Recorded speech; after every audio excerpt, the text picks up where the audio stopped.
السلام علیکم۔ اس چینل کو سبسکرائب کریں۔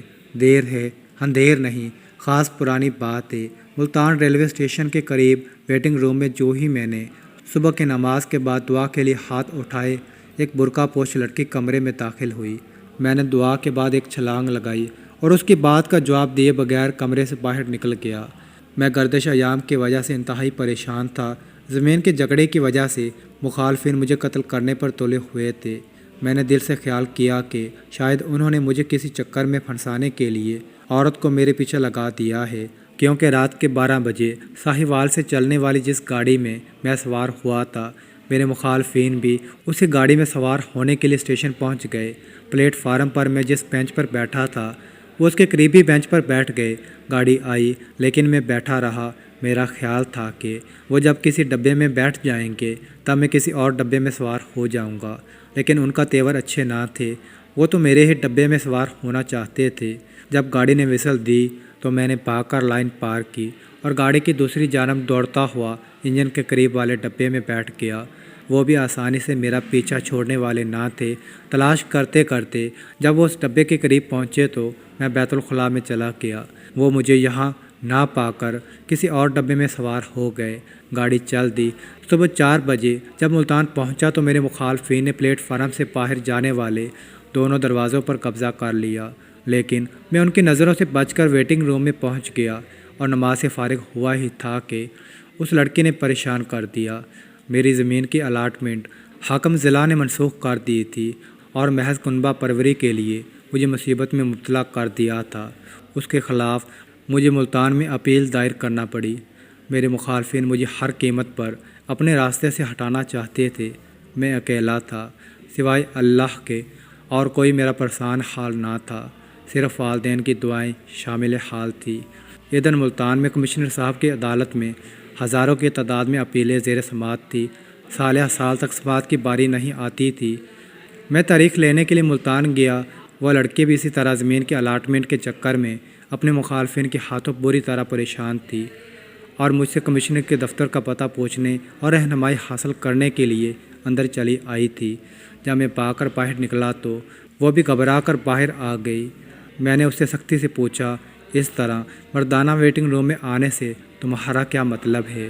اس نے نہایت دھیمی آواز کے ساتھ انتہائی انکساری سے کہا، جی میں تو آپ سے صرف ایک بات پوچھنا چاہتی تھی۔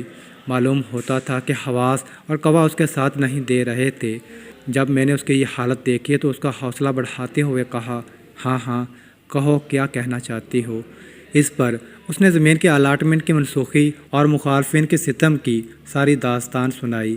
جب میں ساری کہانی سن چکا تو میں نے کہا کہ میں اور آپ دونوں ناانصافی کا شکار ہیں۔ اطمینان رکھو، اللہ تعالیٰ کے ہاں دیر ہے اندھیر نہیں۔ ہم کمشنر کے دفتر روانہ ہو گئے۔ وہاں مثل تلاش کرنا آسان کام نہیں تھا۔ ادھر اس لڑکے نے کہا کہ میری والدہ کا آخری زیور بھی فروخت ہو گیا ہے، جس میں سے صرف 50 روپے میرے پاس ہیں۔ اس کے بعد ہمارے پاس کھانے کے لیے بھی کچھ نہیں ہوگا۔ میری مالی حالت بھی کچھ ایسی ہی تھی، لیکن دل گواہی دیتا تھا کہ مصیبت کے دن ٹل جانے کا وقت قریب ہے۔ ہماری مثلیں مل گئی تھی۔ اب کیس کی سماعت کے لیے وکیل کی ضرورت تھی، لیکن ہمارے پاس وکیل کرنے کے لیے پیسے نہیں تھے۔ اتفاق سے پہلے میرے کیس کی سماعت ہوئی۔ افسر مجاز انتہائی انصاف پسند تھے۔ انہوں نے میری ایک ایک بات کو غور سے سنا اور فیصلہ میرے حق میں دے دیا۔ مجھے انصاف حاصل کر کے خوشی تو ہوئی، لیکن ساتھ ہی دوسرے کیس کی سماعت کے خیال سے دل بیٹھ رہا تھا۔ چنانچہ دوسرے کیس کی سماعت شروع ہوئی تو میں نے یوں ہی کیس کی وضاحت کرنا چاہی۔ اس پر لڑکی کے مخالفین نے اعتراض کیا کہ یہ نہ تو وکیل ہے نہ مدعی، یہ کس حیثیت سے بول رہے ہیں؟ جب افسر مجاز نے پوچھا تو معاشرے کی ناانصافیوں کے ستائے ہوئے لوگوں کے پاس وکیل کی فیس ادا کرنے کے لیے پیسے نہیں ہوتے۔ مدعا اور اس کے لڑکے عدالت میں موجود ہیں۔ ایک ماں کے بیٹے کی حیثیت سے مجھے ان کی جانب سے بات کرنے کی اجازت دی جائے۔ اس پر افسر مجاز نے اجازت دے دی۔ بات مختصر تھی۔ مخالف کا وکیل 1 گھنٹے کی تقریر میں بڑے قانونی دلائل دینے کے باوجود عدالت کو قائل نہ کر سکا اور عدالت نے ماں بیٹی کے حق میں فیصلہ دے دیا۔ جب ہم کمرہ عدالت سے باہر نکلے تو 2 موٹے آنسو میرے قدموں پر گرے۔ مجھے یوں محسوس ہوا کہ دونوں ماں بیٹی رو رہی ہیں۔ وہ فرتے جذبات سے مجھ سے لپٹ گئی۔ ماں میری پیشانی پر بوسہ دے رہی تھی، بیٹی میرے بازو سے لپٹی ہوئی تھی۔ وہ تشکر آمیز نظروں سے میری جانب دیکھ رہی تھی کہ ان کے مخالف فریق سے عداوت رکھنے والے گروپ کا ایک نوجوان ہمارے پاس آیا اور اس نے زمین کے ٹھیکے کے طور پر 2500 روپے کی پیشکش کی، ساتھ ہی کہا کہ قبضہ وغیرہ ہم جانیں، ہمارا کام۔ ہم نے اسی وقت ٹھیکے کی رقم لے لی اور رسید لکھ دی۔ میں جلد گھر جا کر اپنے والدین کو خوشخبری سنانا چاہتا تھا، اس لیے ان سے اجازت لی اور گھر واپس آ گیا۔ میں آج تک خوشی کے ان لمحات کو نہیں بھول سکا جو مجھے اس وقت حاصل ہوئے۔